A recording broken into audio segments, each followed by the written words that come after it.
सियावर रामचंद्र भगवान की जय, पवन सुत हनुमान की जय।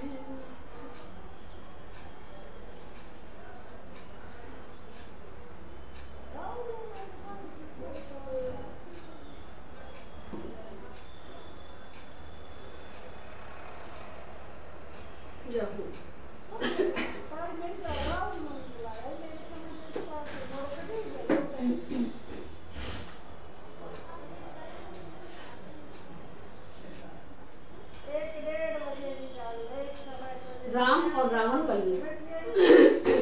रावण की शक्ति से लक्ष्मण का मूर्छित होना तथा रावण का युद्ध से भागना।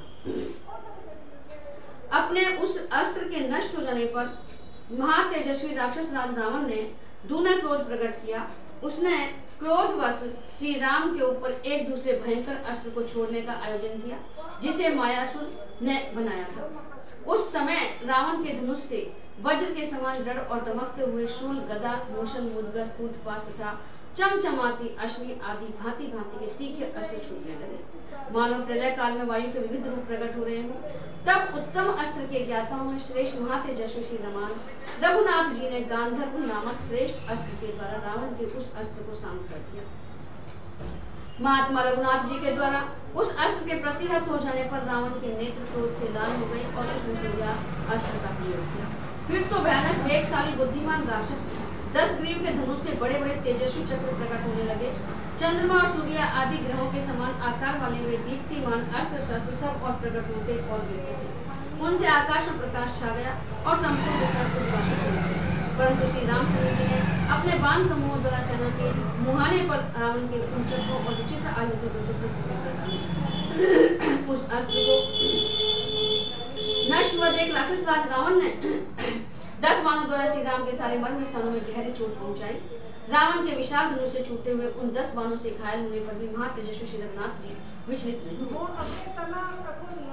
तत्पश्चात समर विजयी श्री रघुवीर ने अत्यंत कुपित हो बहुत से बाण मारकर रावण के सारे अंगों में घाव कर दिया। इसी बीच शत्रु वीरों का संहार करने वाले महाबली रामानुज लक्ष्मण ने कुपित हो 7 सहायक को हाथ में लिए। उन महान वेगशाली सहायकों द्वारा उन महातेजस्वी सुमित्रा कुमार ने रावण की ध्वजा के जिसमें मनुष्य की खोपड़ी का चिन्ह था कई टुकड़े कर डाले। इसके बाद महाबली श्रीमान लक्ष्मण ने एक बाण से उस राक्षस के सारथी का जगमगाते हुए कुंडलों से मंडित मस्तक भी काट दिया। इतना ही नहीं, लक्ष्मण ने 5 पैने बाण मारकर उस राक्षस राज के हाथी की सूंड के समान मोटे धनुष को भी काट डाला। तदंतर विभीषण ने उछलकर अपनी गदा से रावण के नील मेघ के समान कांति वाले सुंदर पर्वताकार घोड़ों को भी मार गिराया। घोड़ों के मारे जाने पर रावण अपने विशाल गद से वेग पूर्वक कूद पड़ा और अपने भाई पर उसे बड़ा क्रोध आया। तब उस महान शक्तिशाली प्रतापी राक्षस राज ने विभीषण को मारने के लिए एक वज्र के समान प्रज्वलित शक्ति चलाई। वह शक्ति अभी विभीषण तक पहुंचने भी नहीं पाई थी कि लक्ष्मण ने 3 बाण मारकर उसे बीच में ही काट दिया। यह देख उस महासमर में वानरों का महान हर्षनाद गूंज उठा। सोने की माला से अलंकृत वह शक्ति 3 भागों में विभक्त होकर पृथ्वी पर गिर पड़ी, मानो आकाशीय चिंगारियों से बड़ी भारी उल्का टूटकर गिरी हो। तदंतर रावण ने विभीषण के मारने के लिए एक ऐसी विशाल शक्ति हाथ में ली जो अपनी अमोघता के लिए विशेष विख्यात थी। काल भी उसके वेग को नहीं सह सकता था। वह शक्ति अपने तेज से उत्तीर्ण हो रही थी। दुरात्मा बलवान रावण के द्वारा हाथ में ली हुई वह वेगशाली महातेजस्विनी और वज्र के समान दीप्तिमती शक्ति अपने दिव्य तेज से प्रज्वलित हो उठी। इसी बीच में विभीषण को प्राण संशय की अवस्था में पड़ा देख वीर लक्ष्मण ने तुरंत उनकी रक्षा की। उन्हें पीछे करके वे स्वयं शक्ति के सामने खड़े हो गए। विभीषण को बचाने के लिए वीर लक्ष्मण अपने धनुष को खींचकर हाथ में शक्ति लिए खड़े हुए रावण पर बाणों की वर्षा करने लगे।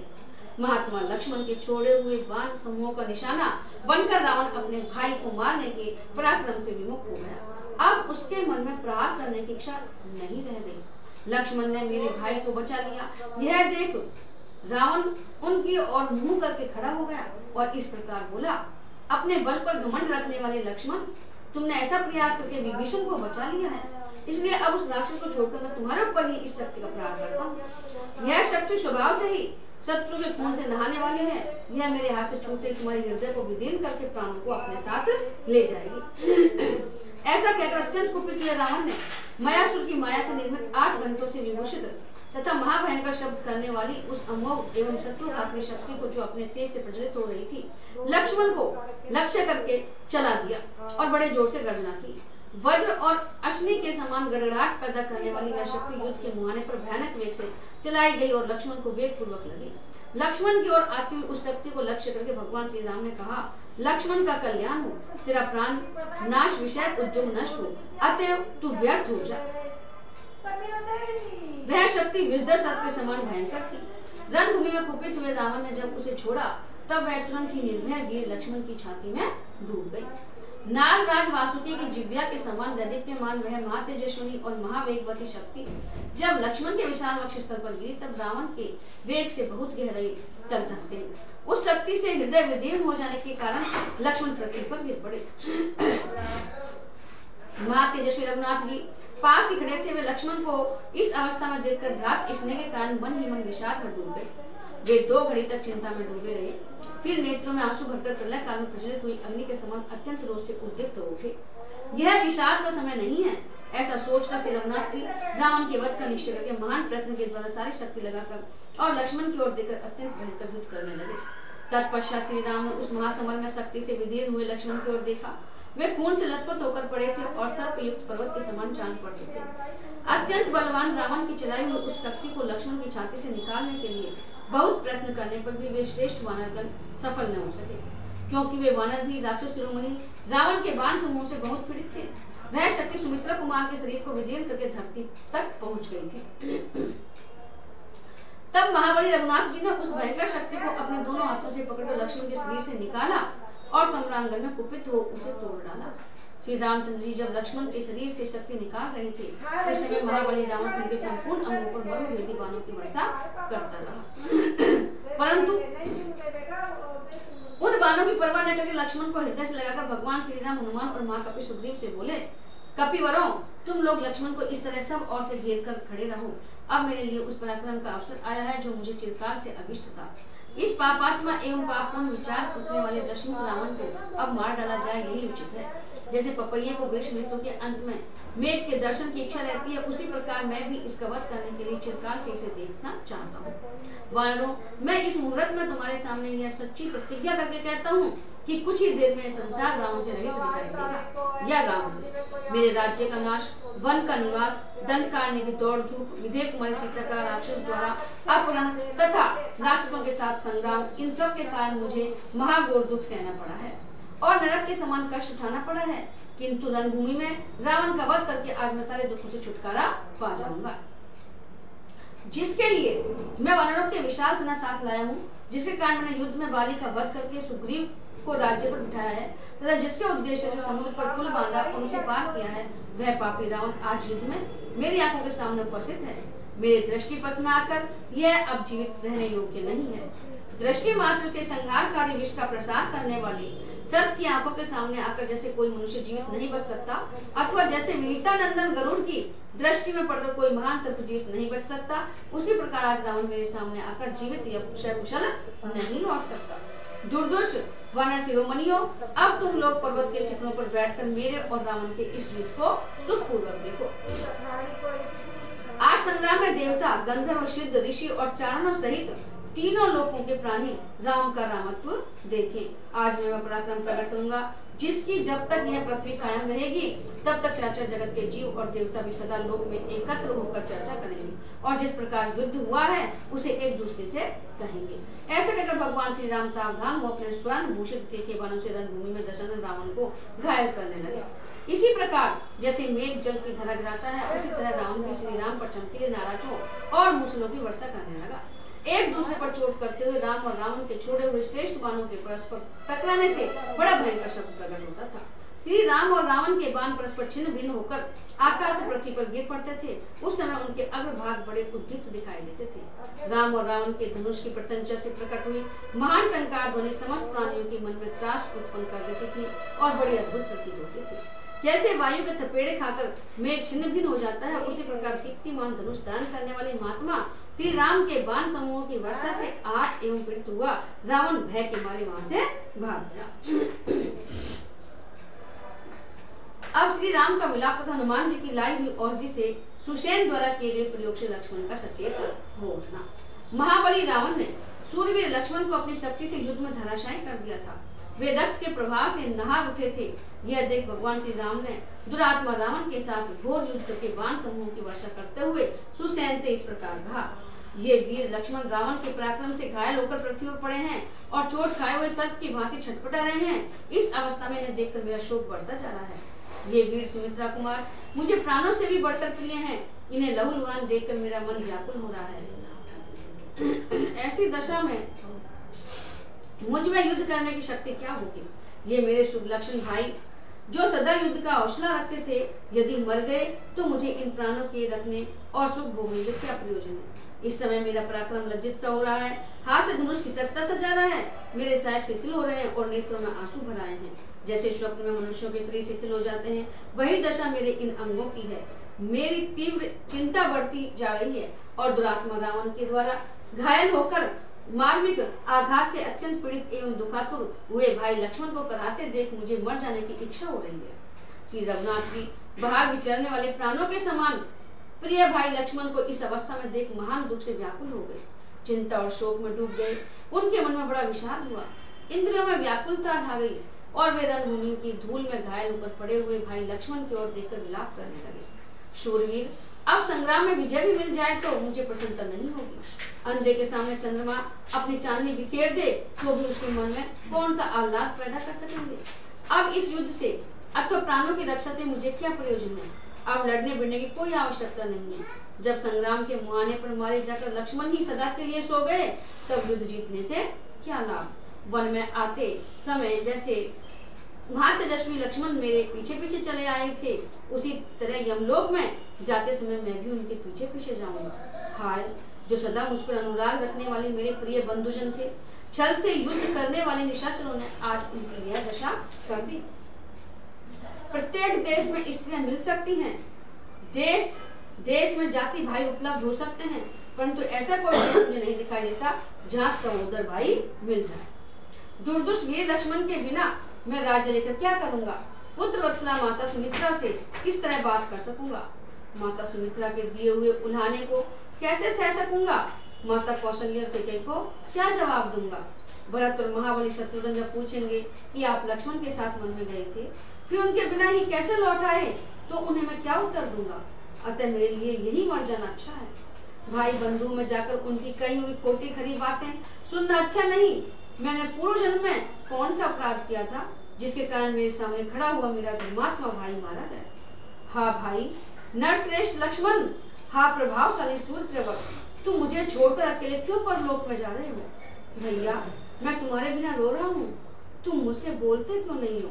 प्रिय बंधु उठो, आँख खोलकर देखो, क्यों सो रहे हो? मैं बहुत दुखी हूँ, मुझ पर दृष्टिपात करो। महाभाव, पर्वतों और वनों में जब मैं शोक से पीड़ित हो प्रमत्त एवं विषादग्रस्त हो जाता था, तब तुम ही मुझे धैर्य बनाते थे।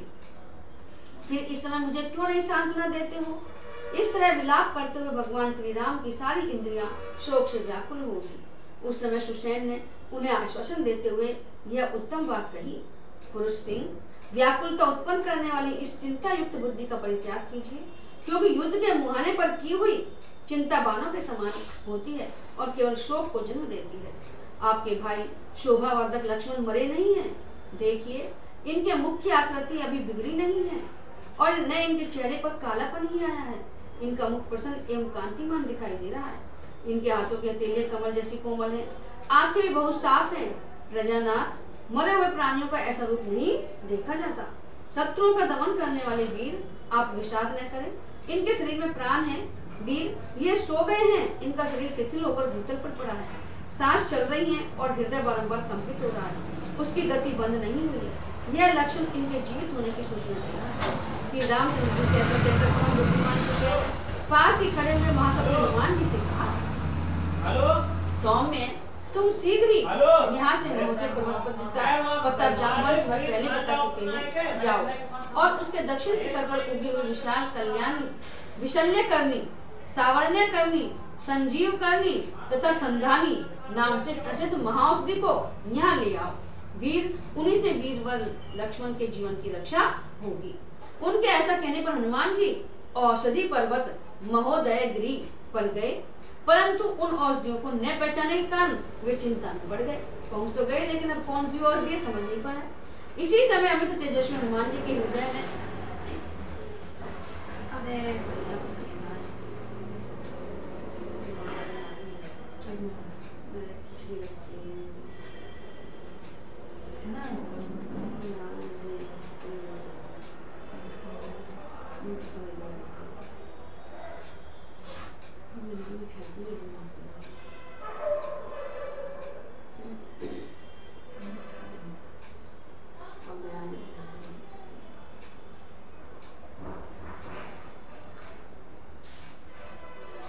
हाँ भैया खिचड़ी रखी है आपकी रसोई में, ध्यानदारी मेरे में आ गई। हाँ तो ले लीजिए आप बने, लॉक खोल ले लीजिए ना हो तो भैया ना। चलो जब जाके सुबह खाने में छाछ। उनके ऐसा कहने पर हनुमान जी औषधि पर्वत पर गए, परंतु उन औषधियों को न पहचाने के कारण वे चिंता में पड़ गए। इसी समय अमित तेजस्वी हनुमान जी के हृदय में यह विचार उत्पन्न हुआ कि मैं पर्वत के शिखर को ही ले चलूं। इसी शिखर पर वह सुखदायिनी औषधि उत्पन्न होती होगी, ऐसा मुझे अनुमानतः ज्ञात होता है, क्योंकि सुसैन ने ऐसा ही कहा था। यदि विशल्य करने को लिए बिना ही लौट जाऊं तो अधिक समय बीतने से दोष की संभावना है और उससे बड़ी भारी घबराहट हो सकती है। ऐसा सोचकर महाबली हनुमान तुरंत उस श्रेष्ठ पर्वत के पास जा पहुंचे और उसके शिखर को 3 बार हिलाकर उसे उखाड़ लिया। उसके ऊपर नाना प्रकार के वृक्ष खिले हुए थे। वानर श्रेष्ठ महाबली हनुमान ने उसे दोनों हाथों पर उठाकर तोला। जल से भरे हुए नीले मेघ के समान उस पर्वत शिखर को लेकर हनुमान जी ऊपर को उछले। उनका वेग महान था। उस शिखर को सुसैन के पास पहुंचकर उन्होंने पृथ्वी पर रख दिया और थोड़ी देर विश्राम करके हनुमान जी ने सुसैन से इस प्रकार कहा, कपिश्रेष्ठ, सुसैन से इस प्रकार कहा, कपिश्रेष्ठ, मैं उन औषधियों को पहचानता नहीं हूँ, इसलिए उस पर्वत का सारा शिखर ही लेता आया हूँ। ऐसा कहते हुए हनुमान जी की भूरी भूरी प्रशंसा करके वानर श्रेष्ठ सुसैन ने उन औषधियों को उखाड़ लिया। हनुमान जी का वह कर्म देवताओं के लिए भी अत्यंत दुष्कर था। उसे देखकर समस्त वानर यूथपति बड़े विस्मित हुए। महातेजस्वी कपिश्रेष्ठ सुसैन ने उस औषधि को कूट पीसकर लक्ष्मण जी की नाक में दे दिया। शत्रु का संहार करने वाले लक्ष्मण के सारे शरीर में बाण धसे हुए थे। उस अवस्था में उस औषधि को सूंघते ही उनके शरीर से बाण निकल गए और वे निरोग हो शीघ्र ही भूतल से उठकर खड़े हो गए। लक्ष्मण को भूतल से उठकर खड़ा हुआ देख वे वानर अत्यंत प्रसन्न हो साधु साधु कहकर उनकी भूरी भूरी प्रशंसा करने लगे। तब शत्रु वीरों का संहार करने वाले भगवान श्री राम ने लक्ष्मण से कहा, आओ आओ। ऐसा कहकर उन्होंने उन्हें दोनों भुजाओं में भर लिया और गाढ़ आलिंगन करके हृदय से लगा लिया। उस समय उनके नेत्रों में आंसू झलक रहे थे।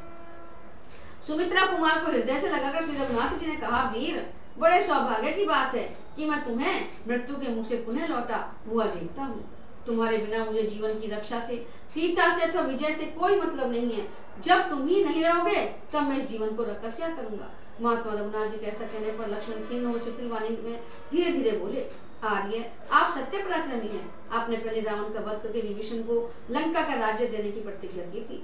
वैसी प्रतिज्ञा करके अब किसी ओछे और निर्बल मनुष्य की भांति आपको ऐसी बात नहीं कहनी चाहिए। सत्यवादी पुरुष झूठी प्रतिज्ञा नहीं करते हैं।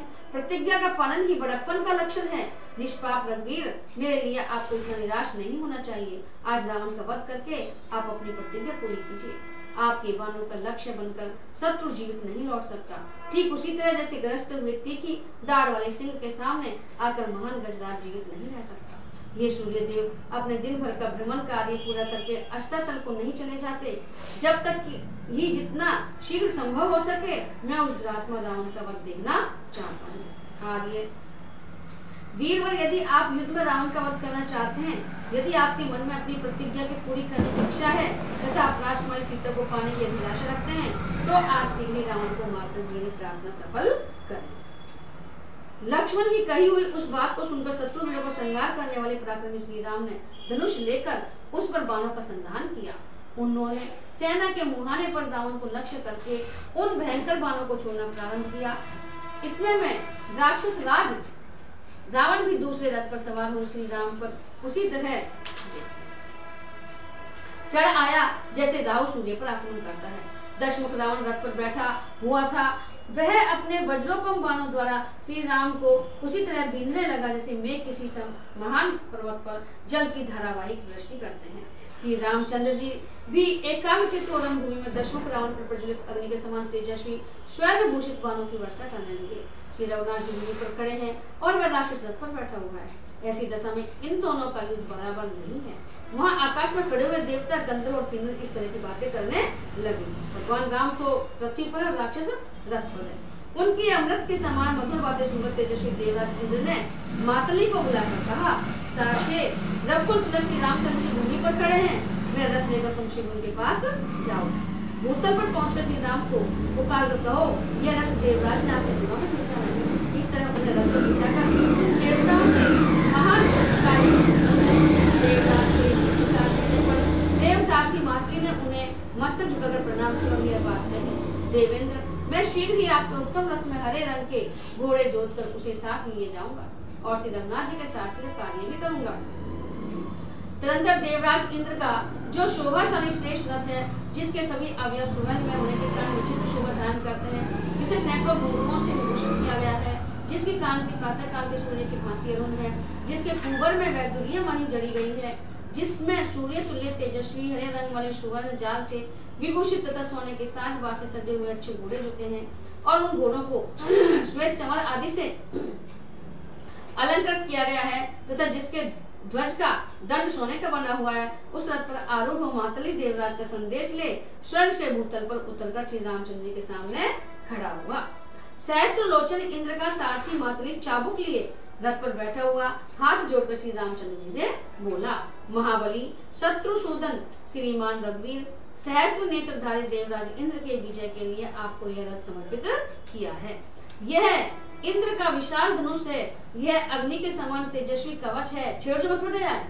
यह सूर्य सदृश प्रकाशमान बाण है तथा यह कल्याणमयी निर्मल शक्ति है। वीरवर महाराज, आप इस रथ पर आरूढ़ हो मुझ सारथी की सहायता से राक्षस राज रावण का उसी तरह वध कीजिए जैसे महेंद्र दानवों का संहार करते हैं। मातली के ऐसा कहने पर श्री रामचंद्र ने उस रथ की परिक्रमा की और उसे प्रणाम करके वे उस पर सवार हुए। उस समय अपनी शोभा से वे समस्त लोगों को प्रकाशित करने लगे। तत्पश्चात महाबाहु श्री राम और राक्षस रावण में द्वैरथ युद्ध प्रारंभ हुआ, जो बड़ा ही अद्भुत और रोंगटे खड़े करने वाला था। श्री रामचंद्र जी उत्तम अस्त्रों के ज्ञाता थे। उन्होंने राक्षस राज के चलाए हुए गांधर्व अस्त्र को गांधर्व अस्त्र से और देव अस्त्र को देव अस्त्र से नष्ट कर दिया। तब राक्षसों के राजा निशाचर रावण ने अत्यंत कुपित होकर पुण्य परम भयानक राक्षस शास्त्र का प्रयोग किया। फिर तो रावण के धनुष से छूटे हुए सुवर्ण भूषित बाण महाविशाल सर्प होकर श्री रामचंद्र जी के निकट पहुंचने लगे। उन सर्पों के मुख आग के समान प्रज्वलित होते थे। वे अपने मुखों से जलती आग उगल रहे थे और मुंह फैलाए होने के कारण बड़े भयंकर दिखाई देते थे। वे सब के सब श्री राम के ही सामने आने लगे। उनका स्पर्श वासुकी नाग के समान असहाय था। उनके फन प्रज्वलित हो रहे थे और वे महान विष से भरे हुए थे। उन सर्पाकार बाणों से व्याप्त होकर संपूर्ण दिशाएं और विदिशाएं आच्छादित हो गई। युद्ध स्थल में उन सर्पों को आते देख भगवान श्री राम ने अत्यंत भयंकर गरुड़ास्त्र को प्रकट किया। फिर तो श्री रघुनाथ जी के धनुष से छूटे हुए सुनहरे पंख वाले अग्नि तुल्य तेजस्वी बाण सर्पों के शत्रुभूत सुवर्ण में गरुड़ बनकर सब और विचरने लगे। श्री राम के इच्छानुसार रूप धारण करने वाले उन गरुड़ाकार बाणों ने रावण के महान वेगशाली उन समस्त सर्पाकार सहायकों का संहार कर डाला। इस प्रकार अपने अस्त्र के प्रतिहत हो जाने पर राक्षस राज रावण क्रोध से जल उठा और उस समय से रघुनाथ जी पर भयंकर बाणों की वर्षा करने लगा।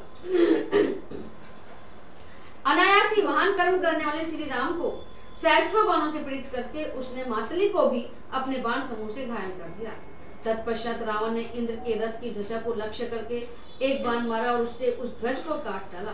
उस कटे हुए स्वर्ण में ध्वज को रथ के ऊपर से उसके निचले भाग में गिराकर रावण ने अपने बाणों के जाल से इंद्र के घोड़ों को भी क्षतविक्षत कर दिया।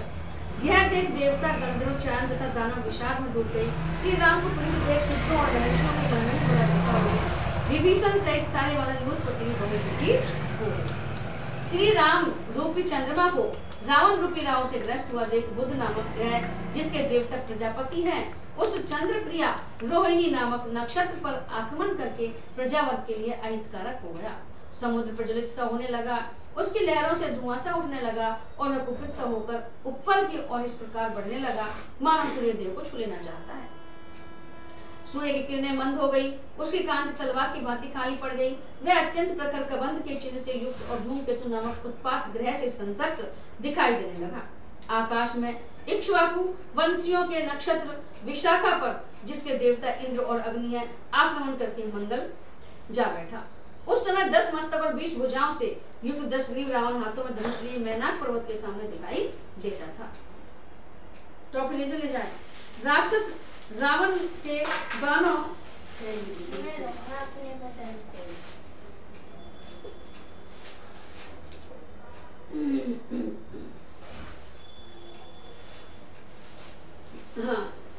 राक्षस रावण के बाणों से बारंबार निरस्त होने के कारण भगवान श्री राम युद्ध के मुहाने पर अपने सहायकों का संधान नहीं कर पाते थे। तदंतर श्री रघुनाथ जी ने क्रोध का भाव प्रकट किया। उनकी भौहें टेढ़ी हो गई, नेत्र कुछ लाल लाल हो गए और उन्हें ऐसा महान क्रोध हुआ जिससे जान पड़ता था कि वे समस्त राक्षसों को भस्म कर डालेंगे। उस समय कुपित हुए बुद्धिमान श्री राम के मुख की ओर देखकर समस्त प्राणी भय से थर्रा उठे और पृथ्वी कांपने लगी। सिंहों और व्याघ्रों से भरा हुआ पर्वत हिल गया, उसके ऊपर के वृक्ष झूमने लगे और सरिताओं के स्वामी समुद्र में ज्वार आ गया। आकाश में सब और उत्पात सूचक गंधर्व काल प्रचंड गर्जना करने वाले रूखे बादल गरजते हुए चक्कर लगाने लगे। श्री रामचंद्र जी को अत्यंत कुपित और दारुण उत्पातों का प्राकट्य देखकर समस्त प्राणी भयभीत हो गए तथा रावण के भीतर भी भय समा गया। उस समय विमान पर बैठे हुए देवता, गंधर्व, बड़े बड़े नाग, ऋषि, दानव, दैत्य तथा गरुड़ ये सब आकाश में स्थित होकर युद्ध परायण सूरवीर श्री राम और रावण के समस्त लोगों के प्रलय के भांति उपस्थित हुए नाना प्रकार के भयानक प्रहारों से युक्त उस युद्ध का दृश्य देखने लगे। उस अवसर पर युद्ध देखने के लिए आए हुए समस्त देवता और असुर उस महासमर को देखकर भक्ति भाव से हर्षपूर्वक बातें करने लगे। वहाँ खड़े हुए असुर 10 ग्रीवों को संबोधित करते हुए बोले, रावण तुम्हारी जय हो। उधर देवता श्री राम को पुकार कर बारंबार कहने लगे, रघुनंदन आपकी जय हो, जय हो। इसी समय दुष्ट आत्मा रावण ने क्रोध में आकर श्री रामचंद्र जी पर प्रहार करने की इच्छा से एक बहुत बड़ा हथियार उठाया। वह वज्र के समान शक्तिशाली, महान शब्द करने वाला तथा संपूर्ण शत्रुओं का संहारक था। उसकी शिखाएं शैल शिखरों के समान थी। वह मन और नेत्रों को भी भयभीत करने वाला था। उसके अग्रभाग बहुत तीखे थे। वह प्रलय काल की धूम युक्त अग्नि राशि के समान अत्यंत भयंकर जान पड़ता था। उसे पाना या नष्ट करना काल के लिए भी कठिन एवं असंभव था। उसका नाम था शूल।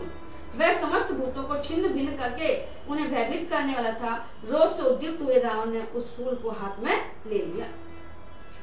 समर भूमि में अनेक सेनाओं में विभक्त शूरवीर राक्षसों से घिरे हुए उस पराक्रमी निशाचर ने बड़े क्रोध के साथ उस शूल को ग्रहण किया था। उसे ऊपर उठाकर उस विशालकाय राक्षस ने युद्ध स्थल में बड़ी भयानक गर्जना की। उस समय उसके नेत्र रोष से लाल हो रहे थे और वह अपनी सेना का हर्ष बढ़ा रहा था। राक्षस राज रावण के उस भयंकर सिंहनाद ने उस समय पृथ्वी, आकाश, दिशाओं और विदिशाओं को भी कंपित कर दिया। उस महाकाय दुरात्मा निशाचर के भैरवनाद से संपूर्ण प्राणी थर्रा उठे और सागर भी विक्षुब्ध हो उठा। उस विशाल शूल के हाथों में लेकर महापराक्रमी रावण ने बड़े जोर से गर्जना करके श्री राम से कठोर वाणी में कहा, राम, यह शूल वज्र के समान शक्तिशाली है। इसे मैंने रोष पूर्वक अपने हाथ में लिया है। यह भाई सहित तुम्हारे प्राणों को तत्काल हर लेगा।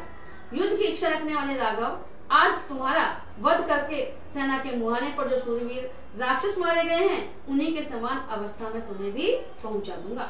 रघुकुल के राजकुमार ठहरो, अभी इस शूल के द्वारा तुम्हें मौत के घाट उतारता हूँ। ऐसा कहकर राक्षस राज रावण ने श्री रघुनाथ जी के ऊपर उस शूल को चला दिया। रावण के हाथ से छूटते ही वह शूल आकाश में आकर चमक उठा। वह विद्युत मालाओं से व्याप्त साथ जान पड़ता था। 8 घंटों से युक्त होने के कारण उससे गंभीर घोष प्रकट हो रहा था। परम पराक्रमी रघुकुल नंदन श्री राम ने उस भयंकर एवं प्रज्वलित शूल को अपनी ओर आते देख धनुष तान कर बाणों की वर्षा आरंभ कर दी। श्री रघुनाथ जी ने बाण समूहों द्वारा अपनी ओर आते हुए शूल को उसी तरह रोकने का प्रयास किया जैसे देवराज इंद्र ऊपर की ओर उठती हुई प्रलाग्नि को संवर्तक मेघों के बरसाए हुए जल प्रवाह के द्वारा शांत करने की चेष्टा करते हैं। परंतु जैसे आग पतंगों को जला देती है, उसी तरह रावण के उस महान शूल ने श्री रामचंद्र जी के धनुष से छूटे हुए समस्त बाणों को जलाकर भस्म कर दिया। श्री रघुनाथ जी ने जब देखा मेरे साथ अंतरिक्ष में उस शूल का स्पर्श होते ही चूर चूर हो राख के ढेर बन गए हैं, तब उन्हें बड़ा क्रोध हुआ। अत्यंत क्रोध से भरे रघुनंदन रघुवीर ने मातली की लाई हुई देवेंद्र द्वारा सम्मानित शक्ति को हाथ में ले लिया। बलवान श्री राम के द्वारा उठाई हुई वह शक्ति प्रलय काल में प्रज्वलित होने वाली उल्का के समान प्रकाशमान थी। उसने समस्त आकाश को अपनी प्रभा से उद्भाषित कर दिया तथा उससे घंटानाद प्रकट होने लगा। श्री राम ने जब उसे चलाया तब वह शक्ति राक्षस राज के उस शूल पर ही पड़ी। उसके प्रहार से टूक टूक और निस्तेज हुए महान शूल पृथ्वी पर गिर पड़ा।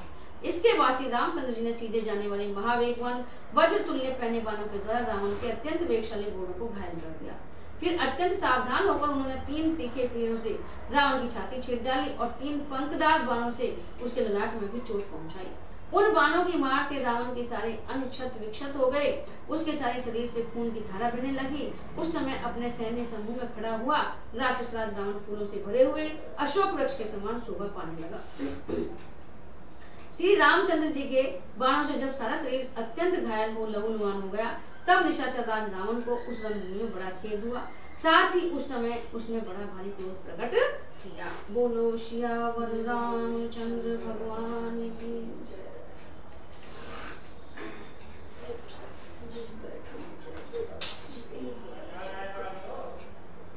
हनुमान जी को निकालो शक्तिमान, हनुमान जी भजन निकालो शक्तिमान को।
कौन सिए ले जाऊं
राम के सेवक हनुमत मारो राम रामचंद्र के करुण सागर लक्ष्मण लाजो बाण बूटे कसरे मलुक पवन दियले जाऊं राम जी राम राम बूटे कसरे मलुक पवन दियले जाऊं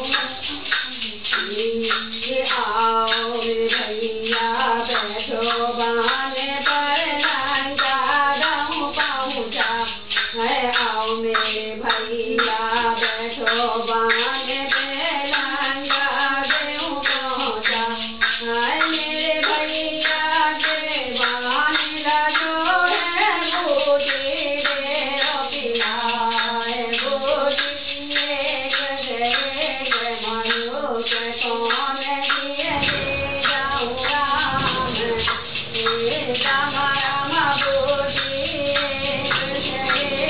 मलुक कौन